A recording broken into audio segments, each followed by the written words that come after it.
हो जाएंगे। इन्होंने बहुत प्रतीक्षा की है तुम्हारी राम, अब अपने चरण रज लगाकर इनको ठीक करो। राम जी मुस्कुराने लगे। राम जी ने अपना चरण उठाया और चरण उठाकर जैसे ही पत्थर की शिला पर रखना चाहा तो प्रभु के चरणों के नीचे जो थोड़ी सी रज लगी थी ना, जो धूल लगी थी ना, वो पत्थर की शिला पर गिर गई, अहिल्या पर गिरी।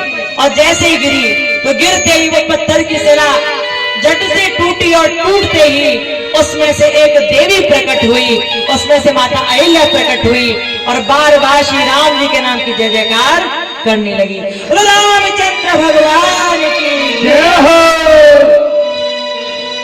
वो गौतम ऋषि की पत्नी अहिल्या पुनः गौतम ऋषि के लोग चली गई, प्रभु को प्रणाम करके। अब भगवान श्री राम जी और लक्ष्मण जी विश्वामित्र जी के साथ आगे आगे बढ़ते चले जा रहे हैं। कथा के सुंदर श्रोतागणों, राम जी के चरित्र में, राम की पूरी कथा में जितनी बातें बताई जाती हैं उनके पीछे कोई ना कोई कारण है।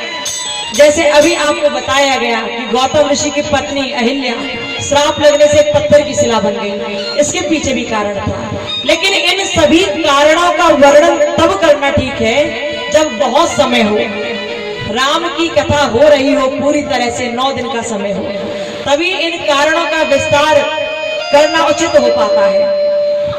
अभी तो इतना समय ही नहीं कि राम के चरित्र में जितनी बातें आ रही हैं उनके कारणों की व्याख्या की जाए। इसलिए आप सभी सुनते जाइए बड़े प्रेम से, बड़ा मन रखकर भगवान श्री राम जी की करेंगे वर्णन, तब करेंगे जब कभी यहाँ राम कथा हुई तब।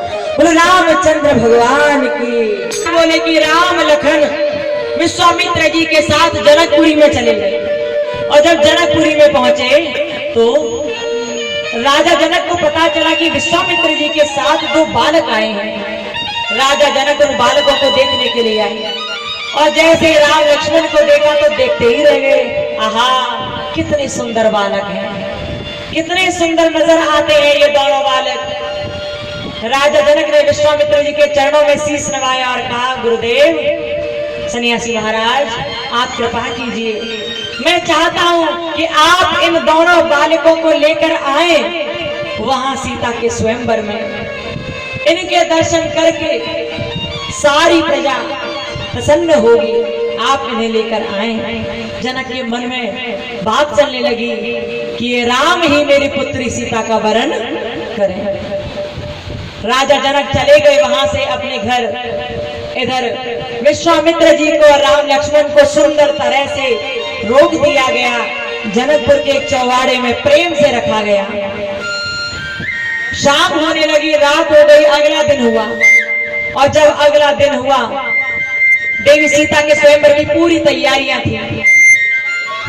देवी सीता ने अपनी मां से कहा, मां क्या हमें जाना चाहिए पूजा करने के लिए?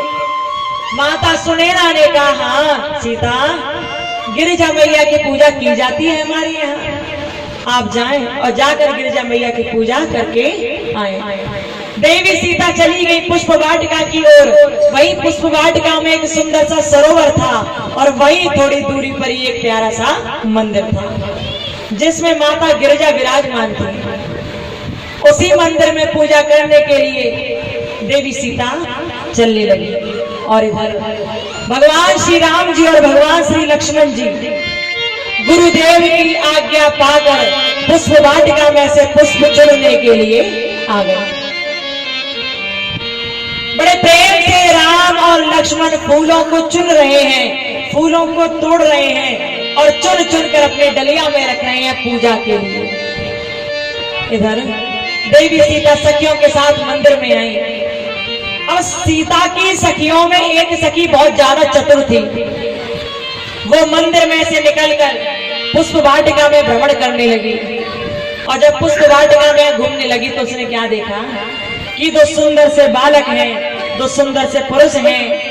अब तो उन्हें देखकर प्रसन्न हो गई, दौड़ती हुई गई वो देवी सीता के पास और जाकर बोली, अरे सीता जल्दी चलो, जल्दी चलो, जाकर देख कर आओ, पुष्प वाटिका में 2 सुंदर राजकुमार आए हैं, जल्दी चलो।